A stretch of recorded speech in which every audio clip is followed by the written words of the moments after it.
কখন বেশি পায় জানেন? যখন রাষ্ট্র এইসব বিষয়ে কোনো ধরনের মানে যে একটা দৃশ্যমান ব্যবস্থা সেটা যখন না নেয়, তখন কিন্তু এইসব ঘটনা আরো বেশি মানুষের ভিতরে ভয় তৈরি করে। আজকে আমরা দাঁড়িয়েছি নারীর নিরাপত্তার দাবিতে। আমরা রাস্তাঘাটে, বাসা বাড়িতে নারীর নিরাপত্তা চাই।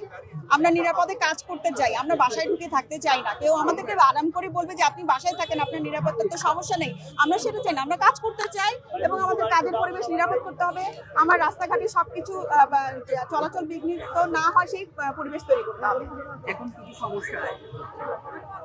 এখন হচ্ছে ধরেন যে আপনি যেই ধরনের সিচুয়েশন গুলো ঘটছে, যে বাসে হেনস্থা হচ্ছে, আপনার অফিস আদালতে হেনস্থা হচ্ছে, আপনার হচ্ছে আপনি পারিবারিকভাবে সহিংসতার শিকার হচ্ছেন, এগুলো আপনার ভিতরে কিন্তু ভয় তৈরি করে। আপনি ধরেন হয়তো আপনি মানে সরাসরি অ্যাটাক হচ্ছেন না, কিন্তু আপনার মনে তো এইসব সিচুয়েশন আপনাকে ভয় তৈরি করে। আর ভয় আরো কখন বেশি পায় জানেন?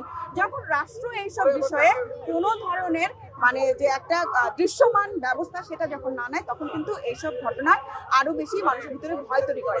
আমি আজকে এখানে যে দাঁড়িয়েছি, এটা কিন্তু আমি এই ভয়টার বিরুদ্ধে দাঁড়িয়েছি, যে আমার একা দাঁড়ানোটা হয়তো এমন কোনো ইম্প্যাক্ট হবে না, কিন্তু আমি বলতে চাই যে আমি যখন একা দাঁড়িয়েছি, আমি কিন্তু সব মেয়েদের হয়ে দাঁড়িয়েছি।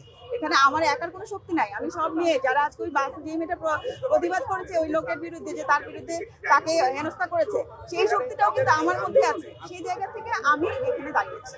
আচ্ছা, আর আপনাদের তো কোনো শুনি পরের নাম দেখে তারা কি উদ্যোগে বা না, এটা একটা ফেসবুক ইভেন্ট, এটা একদম ব্যক্তিগত উদ্যোগ। ব্যক্তিগত উদ্যোগ থেকে একা উদ্যোগ, আসলে ফেসবুক ইভেন্টটা একজনই খুলে, দুজন তো আর খুলতে পারে না।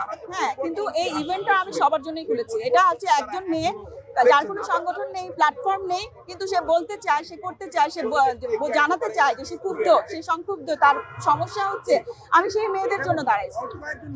ইভেন্টটা খোলার পরে কি কোনো ধরনের নিরাপত্তাহীনতায় ভুগেছেন কিনা বা কোনো থ্রেট পেয়েছেন কিনা?